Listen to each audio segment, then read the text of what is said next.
Chapter 14. When they awoke the following morning, Artaq was missing.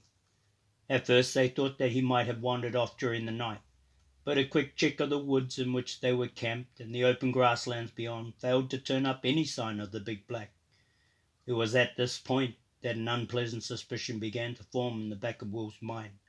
Hurriedly he examined the area in which Artaq had been left to graze, moving from there along the perimeter of their campsite, dropping to his knees from time to time as he went to smell the earth or touch it with his fingers. Amberley watched him curiously. After a few minutes of this, the veilman seemed to find something. Eyes still fixed on the ground before him, he began walking southward through the small stand of timber and into the grasslands. 100 feet, 2, he began to angle toward the river. Wordlessly, the elven guild trailed after him. Moments later, they both stood at the edge of the Myrmidon, staring out across a series of shallows several hundred yards downstream from their camp. Rovers. Will spat the word out like a bitter pill. They crossed there during the night and stole him. Amberley looked surprised. Are you sure? I'm sure, Will nodded. I found their tracks. Besides, no one else could have managed it. Artaq would have called out if there were anyone else but an expert horse handler. And the Rovers are the best. Look, they're already gone. He pointed across the river to the spot on the empty grassland the caravan had occupied the previous night. They stared at it silently for a moment. What do we do now? Amberley asked finally. Will was so mad that he could barely speak. First, we go back and pack our things. Then we cross the river and have a look at their campsite. They returned to their own camp, hastily put together the few things they had carried with them, and returned to the river. They crossed at the shallows without difficulty. Minutes later, they stood at the now deserted Rover camp. Once more, Will began studying the ground, moving more quickly this time, as he paced the area from end to end. Finally, he walked back to where Amberley stood watching. My Uncle Flick taught me to read signs when I hunted the woods. About my home in Shady Vale, he informed her conversationally. His mood considerably improved.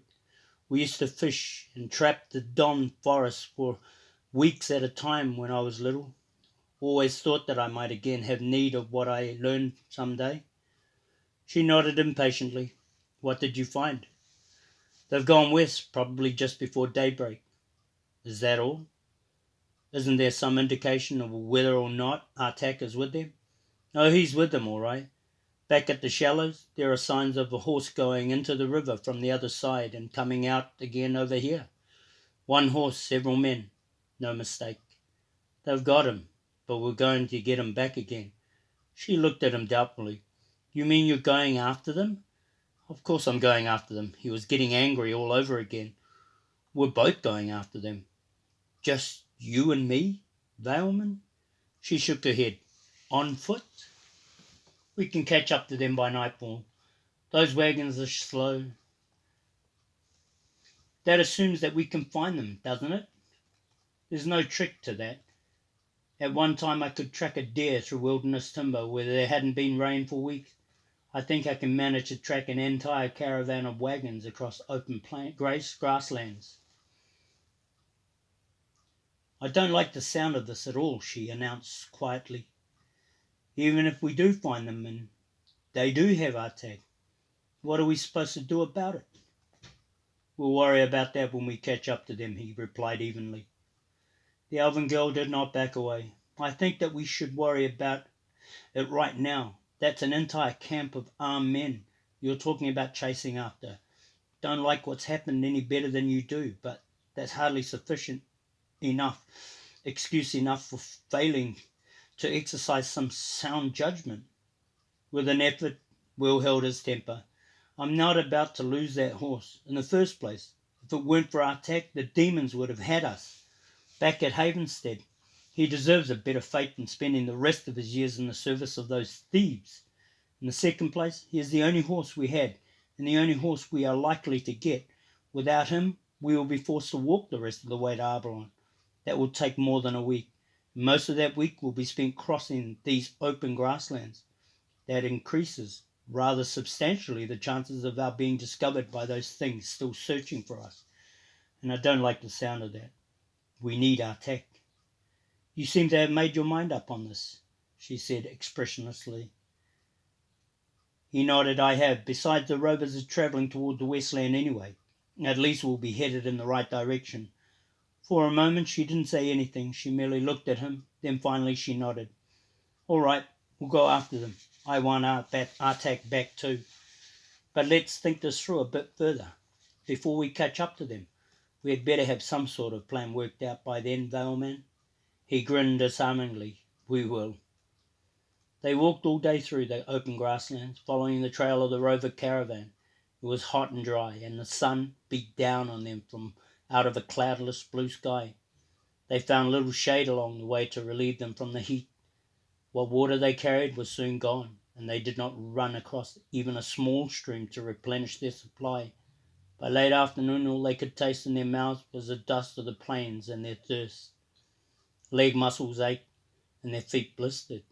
They spoke to each other only infrequently, conserving their strength, concentrating on putting one foot in front of the other, watching the sun sink slowly into the horizon ahead of them until all that remained of the day was a dull orange glow above the sweep of the land. A short time later it began to darken, the day to disappear into dust, the dusk into night. Still they walked on, no longer able to find the marks of the wagon wheels in the plain grass, relying now on their sense of direction to keep them moving in a straight line westward. Moon and stars brightened the night sky, casting down upon the open grasslands their faint light to guide the Valeman and the elven girl as they moved steadily forward. Dirt and sweat cooled and dried on their bodies, and they felt their clothing stiffen uncomfortably. Neither suggested stopping to the other. Stopping meant admitting that they would not catch up to the caravan that night, that they would be forced to go on like this for another day. They kept walking, silent, determined, the girl as much as the man now, a fact that surprised him and caused him to feel genuine admiration for her spirit. Then they saw light in the distance ahead, a fire burning through the dark like a beacon, and they realized that they had found the Rovers. Wordlessly they trudged to within shouting distance of the firelight, watching the peaked roofs of the wagon homes gradually take shape in the night until finally the entire caravan stood revealed, wound into a loose circle as they had been in the banks of the Myrmidon. Will took hold of Amberley's arm and gently pulled her down into a crouch. We're going in, he whispered, his eyes never leaving the Rover camp. She looked at him in disbelief. That's your plan? I know something of these people. Just go along with whatever I say and we'll be fine. Without waiting for her response, he stood up and began walking toward the caravan. The elven girl stared after him for a moment, then rose to her feet and followed after. As they drew closer to the circled wagons, the faces of the men, women and children passing within the firelight grew visible. Laughter and bits of conversation became audible and distinct. The Rovers had just finished their evening meal and were visiting casually with one another. From somewhere within the camp came the soft thrum of a stringed instrument. 20 yards from the perimeter of the circle, Will called out. It surprised Emily so that she jumped.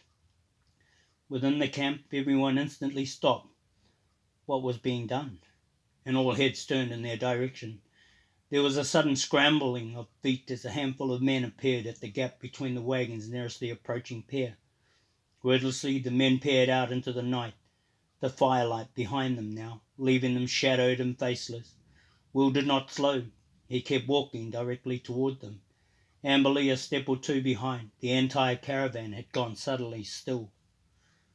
Good evening, Will said cheerfully as he reached the gathering of Rovers who blocked their passage into the camp. The men said nothing.